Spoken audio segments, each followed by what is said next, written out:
Well, greetings and welcome to another episode of Lightbulb Moments, episode number 185. Thanks for being with us today, whether you're joining us live or whether you're listening to the podcast or watching the YouTube recording. We are very glad you're with us. Lightbulb moment is a realization, enlightenment, or inspiration. Often it comes in a form like this.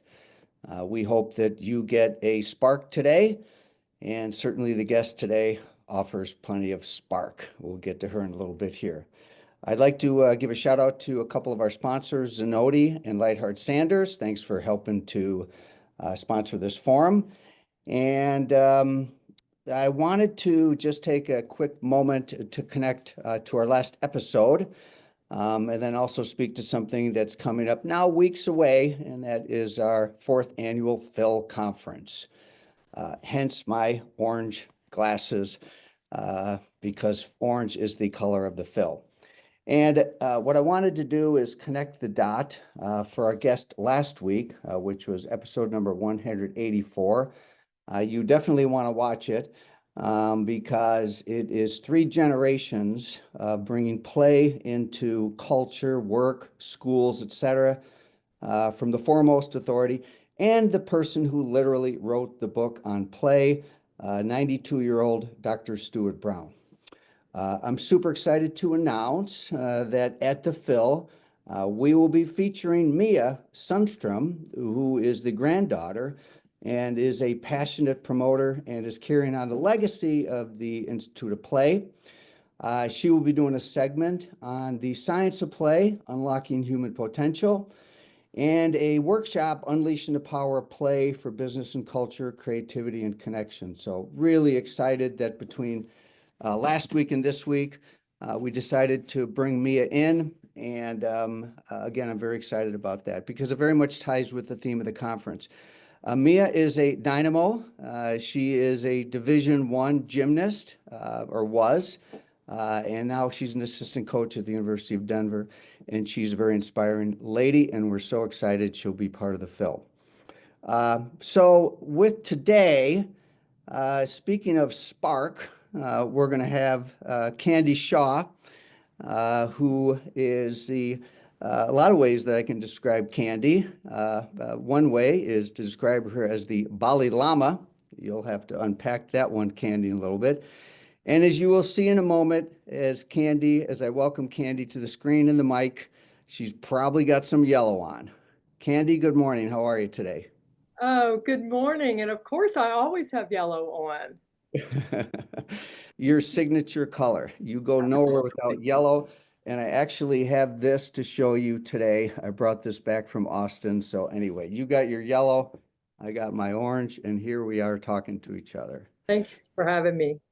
The first place I'm going to go to is tying together a frequent topic that we cover on this forum is succession planning and also multi-generational companies. And last week I had the honor of, again, dealing with 3 generations of the Institute of Play. And you also represent 3 generations. And so why don't you first of all unpack that, please? Well, like you said, I am a second generation hairdresser. My father was a world champion, retired after 60 illustrious years at the chair.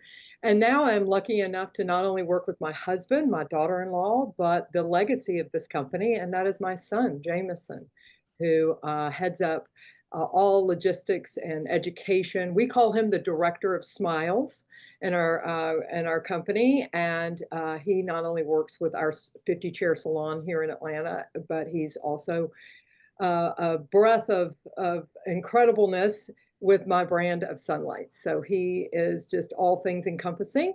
And I love to tell everybody that we still room together on the road. So it's kind of a joyful thing. I iron his pants and he gets my coffee. You know, as a 2-generation business, and as we know, my daughter Erin is in the business, she kicked me out many, many years ago. Yeah. It certainly Well, would save on some hotel bills, but yes, okay. exactly. Well, we certainly have our moments when we do and we don't. But whenever we're watching the bottom line and the dollars and cents, we sh for sure get a room together. Well, there's so many things I admire about you, and there's a lot of things that we can unpack, but let's give a little context here too. So your salon, you're Georgia-based, and hence you call your father Daddy, as opposed to Dad. And you have three different ventures. You already mentioned your 50 chair salon in the Atlanta area, and then go through your other two ventures, please.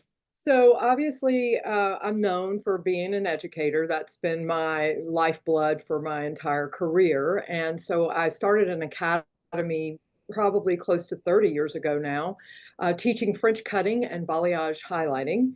I first started as a French cutter mostly, and then it sort of rolled in and morphed into balayage. And during that process of having an academy and teaching students or influencing people across the globe, I finally decided to make my own product. So 12 years ago, we birthed Sunlight's Professional, and it is a brand which supports not only the salon owner through obviously wetline, but mostly we were the first to market to ever develop a kaolin-based clay lightener for balayage and now for foiling.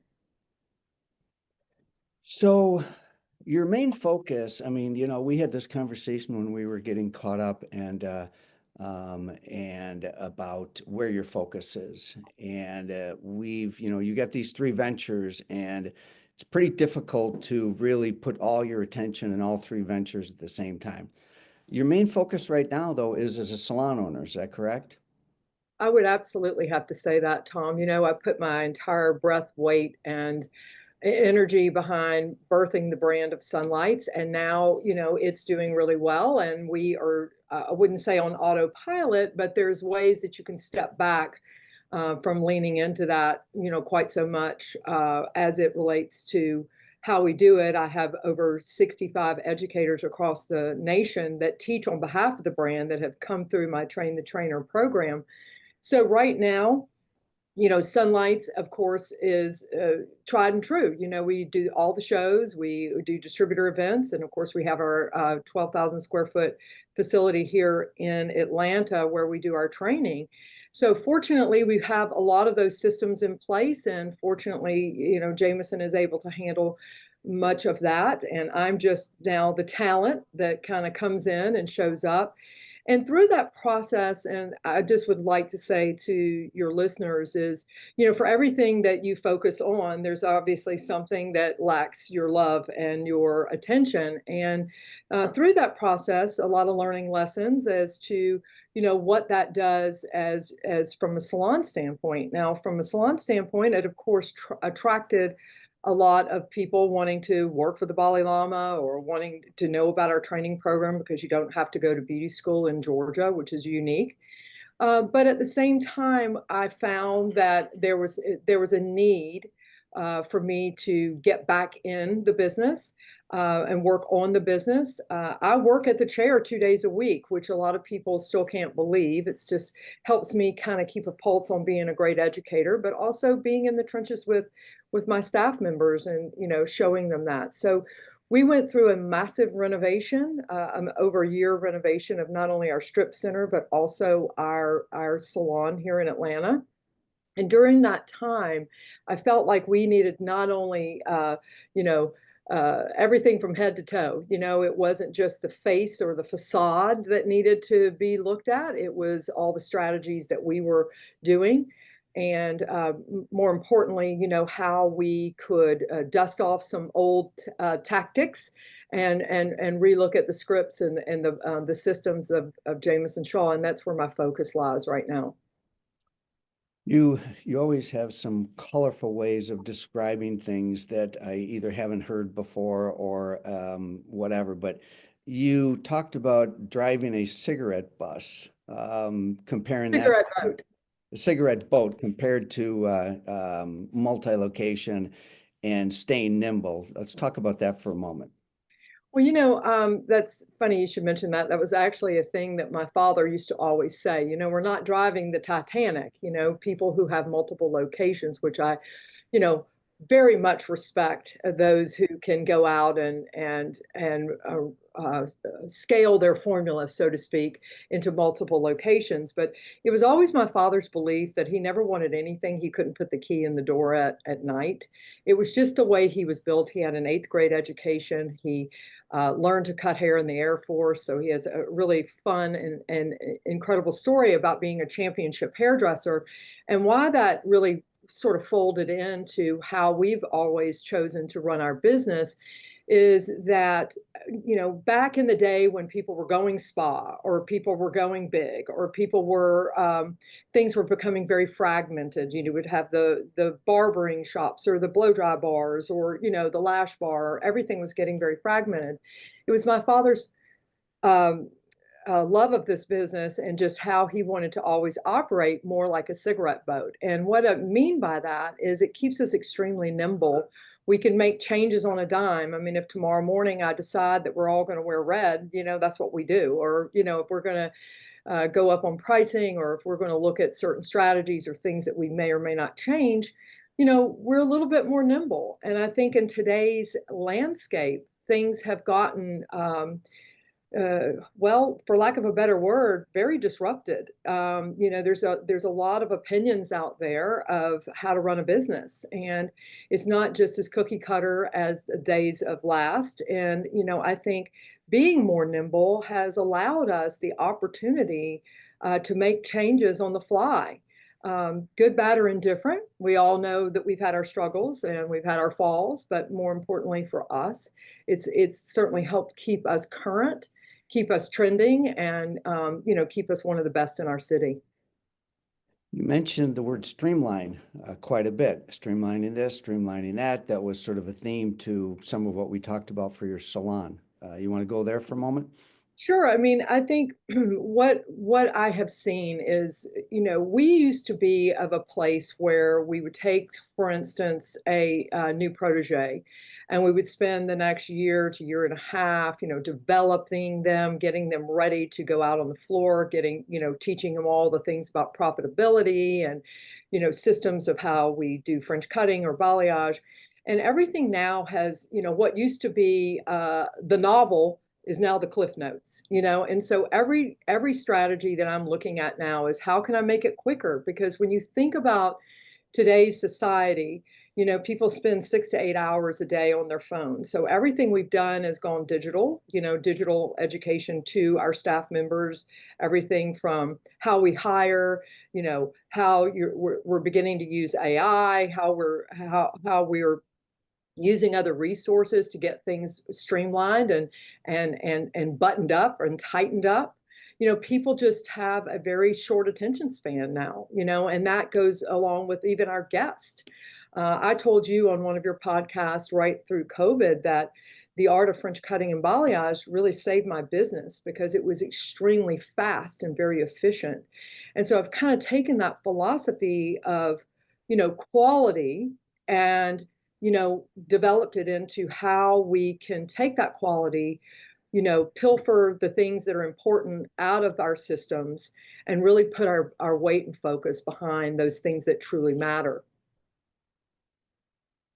Yeah, now you mentioned that you had some attrition, and you're not the Lone Ranger in that area. In fact, I was on a call with someone yesterday, and there's a couple large players that have massive locations, and they're considering closing one just because of recent attrition. So you've also experienced some attrition.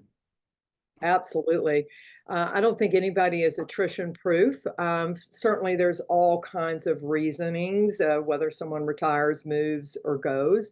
I think one of the things that I was saying to you yesterday that kind of um, has really got me fired up in this industry is that hairdressing has become a hobby. Yeah, hold And there. uh-oh. No, I want to stick that landing. Yeah. I just want that to sink in, say that one more time. What has really got me fired up is that, as it turns out, hairdressing has become a hobby. And so a lot of folks, yes, they want flexibility, they want culture, they want The things that used to be important to a staff member of days past, whether it be benefits, whether it be longevity, whether it be compensation. A lot of those things, the script has flipped. What folks are looking for right now is it's very transactional behavior. And what I mean by that is, what they're seeking is, uh, the flexibility, yes, the culture, yes, those types of things, but they always have plan B in the pocket. When I came through this industry, I never even dreamed of doing anything but hair. It was all I ever knew. I woke up every morning wanting to do it. I went to bed every night getting excited about waking up the next day to do it again. But now, I mean, everyone is, oh, I'm going to be a hairdresser. Oh, I have a camera. I'm a photographer. No, I'm a yoga instructor. Maybe I'll be a dog walker, and that really is hard for salon owners to put their weight behind the training, all the investment that we put in them, everything to not get an ROI, or that ROI is 3 to 5 years long. Yeah. Gone are the days, I mean, yes, I have 15, 20, 25-year employees in my company, no doubt, but that mindset has shifted and changed. And so therefore, we've had to change, our approach in that, and, really truly, how we're approaching the hobby mentality. Yeah. Transactional, hobby. I mean, I want to keep unpacking those. I reached behind my head. You paused there for a second because, here's data from a recent compensation study we did showing the average amount of hours worked is 24.3. Mhm. Honestly, the amount of growth that will be unlocked in this industry if it was 2 more hours per week is absolutely astronomical. I mean, I really think that I'm not gonna go on a rant here, by the way, but it's gonna get close. I really think that you're hitting on something really important right now, and that is hobby versus a profession. And it's a really big issue, this declining number of hours. So anyway, and then the whole piece about transactional. Let's stay there a little bit longer. And it's like, I think you were mentioning it's that you have to become transactional today with your staff, which is sort of counterintuitive to heart-centered people like yourself, myself, and most of the owners who work with. So let's talk about that, becoming more transactional. And I think you also said, hey, if you could get 5 to 7 years out of someone, you are winning. Yeah. Well, I think it's true. And I hate to feel like that because I'm a very much a family woman. I've the third generation, or, have a third generation business. I'm all about taking care of my people, investing in them both professionally, personally, helping them be the best versions of themselves. And I had to kind of really step back for a minute and recognize that maybe people just really didn't want that. You know, maybe it wasn't, you know, all that love and all that, togetherness. So I've changed a lot of things that I thought were very important. I mean, we force ourselves to think some things in our business are important to everyone. But what I've recognized is I've had to realize that they're not. I took a big group of stylists one time on a cruise, and I'll tell you this just very quickly. And I made all these details, and Tom, I'm a detail girl, right? I'm all about the details. I mean, I had rented limousines and did all this stuff and made all the bags and just did everything to make everybody feel like they were just a part of this incredible company. And then the boat took off, and all they cared about was the free t-shirt at the, celebratory limbo contest. And I thought to myself, wow, okay, so all of this stuff that I just did for you didn't really excite you. Really what excited you was the instantaneous win, Mhm. and it was kind of like, a moment of just kind of self-reflection about, do all these Christmas parties really matter? Do all these celebrations that we spend together really matter? Do you really care about our wellness day? Do you really care about those things? And yes, I don't run my company on the attitudes of some. I try to find the median and, come right into the middle where, some do miss some of that, of love and all that. And I'm not saying that we don't run it out of love. It's just, what is it that they truly want? Yeah. And, transactional, I have just recognized it's like a 1 minute manager. You just manage the moment in real time, because if you think about how our brains are now programmed, everything is instant. We're getting what we want instant. And so I have to think instant. And so that's what I mean when I speak to transactionally. I have to try to have some great strategies and systems, but I also have to manage the moment. Think instant. Yeah, that's a light bulb moment right there. Um, you you also have this whole thing. So we talked a little bit about hobby, becoming transactional, and then also talked about, some of the concerns you have about the industry. For example, what's happened in the schools, and talk about that for a moment. Well, I mean, there's a lot of data out there that suggests that a lot of kids are getting back into schools, but then the data is whether they stay in school and they actually graduate. And then the other data that's kind of scary is that, placement rate, when they get out of school and how long they stay in that placement. And, you know, um, a lot of that has one of my biggest passions is trying to make hairdressing a first choice career. And like I said before, it has become extremely like a hobby. Like, well, if this doesn't work, maybe then I can have, plan B and I can do this or I can do that. And, I have to say, Tom, and I want to be very clear to your listeners, I've been at this a really long time, with my father. He was a little bit like E.F. Hutton, when he spoke, everyone listened. I do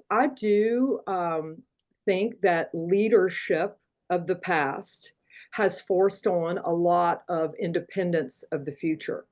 And I say that, knowing that, our leadership styles, of the way that people kind of came in and checked their mail and got a successful business and then put it on coast, calls this culture malfunction.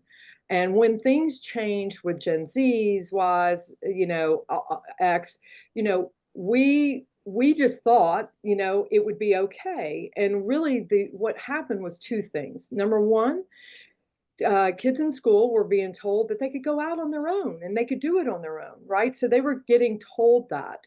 And then number two, we weren't doing a good enough job showing them, you know, the why, and teaching them the why. And so I do feel like part of the issue was twofold: COVID, working from home, things changing, the rise of entrepreneurialism and the importance of being your own boss. But I think people can also have their cake and eat it too, and they didn't understand the true, maybe always the true math and what was going on there. But I don't think it's the wrong thing. I just think that we can't have this us against them against us mentality. We've got to pivot. We've got to be nimble. We've got to strategize as salon owners as to how we collect the people who do want to be on that ride. And it's going to start in the schools. And, it needs to start in the schools. People need to not call their beauty schools or their institutions and say, hey, do you have anybody I can hire? I'm looking for people. I mean, that's like a death sentence. No, you got to get to the schools. You got to teach the schools. You got to educate the schools. You got to educate the educators. I think we have to put a lot more of our weight behind the teachers, and part of what I've always done is try to focus on, the why and getting that why even into high school and before.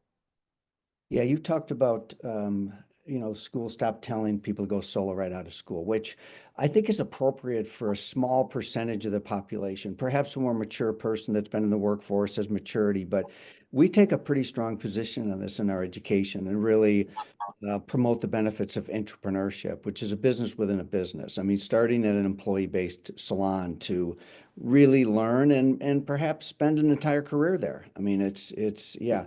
You had a play of words when it came to entrepreneurship, and I love that one. Why don't you talk about that for a moment? Well, I think the sad reality is, and of course I'm a woman, and just to be clear, this industry is made up of 85% women, right? So I speak from a wise woman of entrepreneurship, is that no one ever tells you that entrepreneurism really stands for intrapreneurism. And what I mean by that is there's just a lot of crap that goes on that no one really aligns you with. And part of my mission is to get women out of the break room and into the boardroom, and get them a voice at the table. As I was reared as a woman of, my father, I mean, it was a hard act to follow, and I'm sure Aaron feels the same way. Coming after a father is, a lot, if you think of businesses in general, it's, the father and son, and so the father to daughter transition, had definitely been quite a wake up call, because for what my dad could say and do versus what I could say and do were certainly vastly different. And so I do think that no one speaks to, all of the downsides of things, and not to always bring up the 600-pound gorilla in the room, but I do think that we've got to do a better job of people understanding and not just becoming the shiny new thing. And I think a lot of folks, get FOMO, and they think with social media, oh my gosh, I got to go out on my own. I got to do this, because if I don't, I'm going to look weak, or I'm going to look like I can't. And that's so not true. What you just said there was very profound. Making a business under a business and being your brand within a brand. I think it's an important message. Yeah, it also means you don't have to be like Scott and Austin Randolph, who were guests about a month ago. And during their prep call, they were both installing a hot water heater, which the entrepreneurs really don't do that. I've worked with entrepreneurs my entire career, small businesses over 40 years, and I'm a big fan of entrepreneurship and love to support creative entrepreneurs. I will also tell you this, most entrepreneurs are miserable. And most entrepreneurs really didn't know what they signed up for. And it's definitely has its risk and rewards. And I do think that people are being sold a bill of goods. And I would say that about 10% of the people really have the right psychological, financial, all that kind of makeup to be an entrepreneur. So I'm, Emotional, yeah. So right? now, you also had some things that we went over that had to do with what causes people to leave. And again, I mean, I think we're still on the same topic here and some of the noise out there. You want to talk about that for a moment? Yeah, I kind of alluded to it, but I do think that there has been a big push. It's a big pain point for me, that as a salon owner, and you're so right, Tom. I mean, no one really talks about, I say that my husband is the only plumber that wears Prada. I mean, he, we're in constant fix mode and constant what do we have to do mode. And, it's very difficult. I think about, I have three children, and two of my other children obviously are not in the business. And it's very difficult running a business when the rabbit has the gun.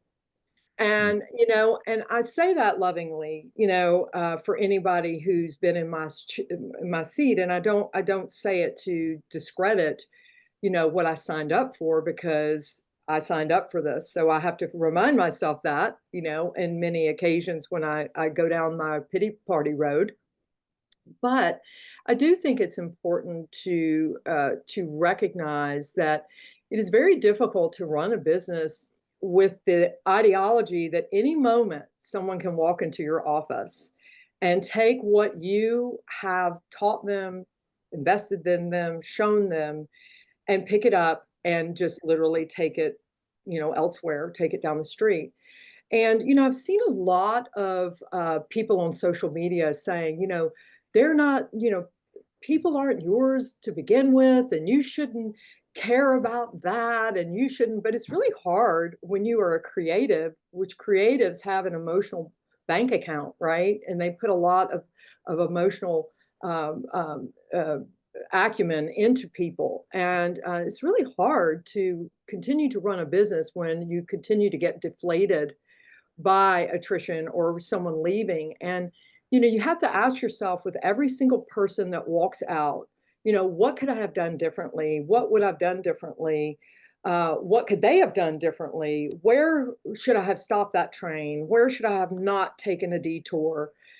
But I think you have to just come to the conclusion that you've got to dance with the people that are at the party. And every single time someone has left, I have tried to put my weight behind those who have stayed, tried to be a better reflection or a better version of myself, but also recognize that things do change and people do want different seasons in their life. But, quite frankly, it is kind of hard sometimes not to take it personally. But Yeah. as you grow older, you realize it's not really about you. You just reminded me of another episode we had, and heads up to JP, who does a brilliant job supporting Lightbulb Moments. JP, I just sent you an email with a link to a video that I think could be very appropriate, and I'll tell the audience and you about that this candy here. So we had a guest on there by the name of Pepper Pastor. I don't know if you know who Pepper is, but she's now has a PhD. She was a beauty industry pro based in Austin, Texas, gotten to know her, and she was a guest on Lightbulb Moments. And she talked about something being called a gaggle. I'd never heard of gaggle before. And a gaggle is really sort of a organized walkout. And it's more unique to our industry than we might realize. So JP, if you can be quick on the draw, someone passed on to me a very spliced version of that with I think our listeners might be interested in. But now you really talked about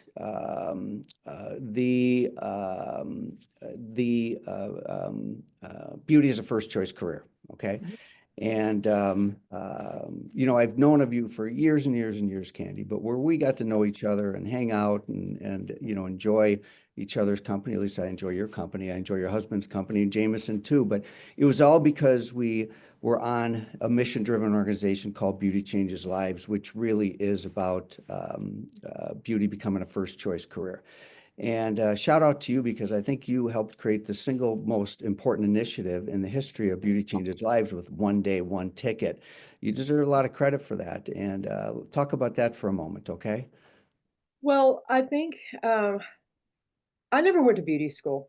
And I just want everyone to know that because in Georgia you don't have to. And I never went to college. And I was really just kind of a street punk, right? So my first time when I met you, Tom, I thought, oh my gosh, I am in this room with these unbelievably most intelligent people I've ever been in one room with. And it's very intimidating. Everybody's talking about business acquisitions and, all these things. And I think, I'm just a hairdresser. That's my first priority. That's my first love is doing hair and being who I am. And so when I got the call to be on the Beauty Changes Lives board, part of what you have to do when you sit on many boards is you have a give get. And, you need to either give a little or get a little. And, most people like you and I, we don't like to ask for money, right? We don't like to sit around and say, okay, give me money, right? So I came up with the initiative and the idea of instead of going to manufacturers trying to get sponsorship, why don't we have uh, a collective fun run, a collective car wash, a collective initiative, Earth Day, call it what you want, and get the community behind the responsibility of making beauty a first choice career. It's not about whether, any type name a brand, you name a brand. It's not about the brands doing it, right? It's really not even about the schools so much always doing it. It's really about the community that you have within your own salon. Like, aren't you responsible for who's going to work next to you? Like that should be all of our responsibility. So I came up with the one ticket initiative where you could donate one ticket from the day and just give back the gift of your talents in order to make little impact into big impact. And the first year it was, wildly successful, and, it's grown every year. But I think the most important part is, it supports scholarships to not only teachers and to cosmetology or estheticians, nail techs, barbering, anyone wanting to enter into school, but it also raises awareness. And I think that we can't sit and be part of the complaint department. We have to be part of the solution. And I just feel like a lot of people, bang the pots and pans. They're upset. Salon owners are mad about recruitment. They're mad about we don't have a labor shortage. We have a talent shortage. There's a major difference between labor and talent. And so for me, it was about putting my weight behind getting the family and the community to really care more about this in a grassroots effort. Yeah, well, it's a brilliant initiative. And you talked about being intimidated coming into a Beauty Changes Live board meeting. It's funny how you could be intimidated by the opposite. And you bring tremendous wisdom, strength, knowledge, intelligence, all of it. And always remember what Will Rogers said, and that is, everybody's ignorant, but only on different subjects. That's And, true, and really. so your brilliance is there right in front of all of us. You talked about some of the phrases you use are so relatable to me. And one that you wrote down and I highlighted is that, you and I talked about having a lot on our plate and this and that, and you said, yeah, we all have too many tabs open. I love that term. Mhm. Well, it is true. Sometimes, well, one of the things that I teach in the classroom, as much as I teach just to anyone, is slow down to speed up, Hmm. right? And if you're doing 90 to 30 with no helmet, you're likely going to crash. And so for me, I often have to close down the tabs and start over a little bit. So I have to step back and look from the outside in. Sometimes I have to look from the inside out. But we all complain or mention, oh, we're busy. I'm so sorry I didn't have the phone call. Sorry I didn't call you. Or, excuse, excuse, excuse. And I always love to just start, an email off with, hey, I dropped the ball. I got too many tabs open. And I think it just gets a laugh out of everybody, because the reality is there's not a person, whether you're running 3 companies, 1 company, or you're on your own, that doesn't feel that way. I'm going to bring up one more thing before we wrap up here. And to end on a positive note, of course, this whole conversation has been positive. Always love talking to you and, your wisdom and the way you look at things in life and all of that. But you talked about the pendulum swinging back. Talk about that for a moment, okay? Well, I really truly believe, because I am in the classroom, probably 2 to 3 weekends a month, and I'm in the trenches with not only salon owners, students, people who are just graduated, people who are 40 years in their career. And I do hear a lot of talk about the pendulum swinging more back towards being an employee at a company who can take all that headache out of it for you. And I think that people are recognizing that that shiny new thing, or that FOMO that calls them to leap and learn, quite frankly, they've been getting water out of the boat ever since. So I feel like people are finally coming, all that noise is sort of calming down a little bit about, oh my gosh, if you're not on your own, you're a failure. And people are recognizing that education, culture, flexibility, all those things are sitting wonderfully poised into team-based or employee-based salons. And I think the one thing that I hear from everyone, because I ask them from the independent to the salon owner, you know, what is the most important thing that matters to you in business? Now, aside from profit, aside from success, aside from those things that we all know that that's what we thrive and strive to be, and that is people.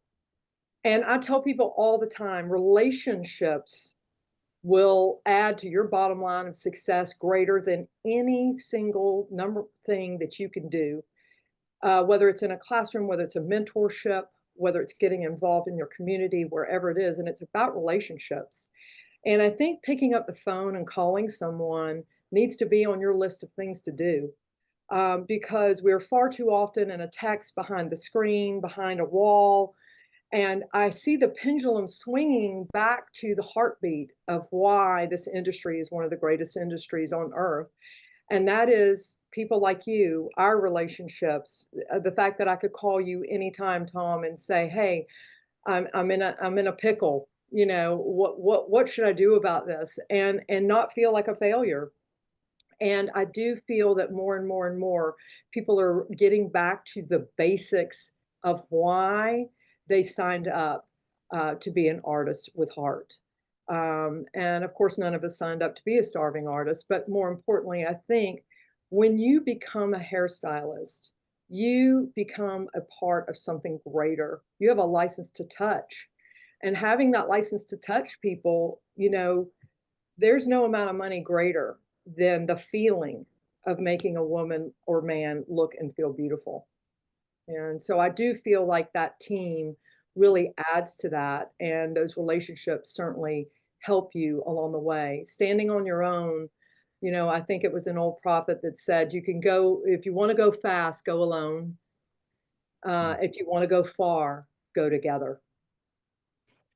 I love that phrase. I've used it frequently myself. I just had a realization right now. I was thinking about Jameson, who might be tuned in today, and we maybe should have invited him in too. So this could be part of our multi-generational series of podcasts, but it is anyway with you being part of it. Everybody give Candy a virtual round of applause. Give her a little shout out in the chat Thank there, you.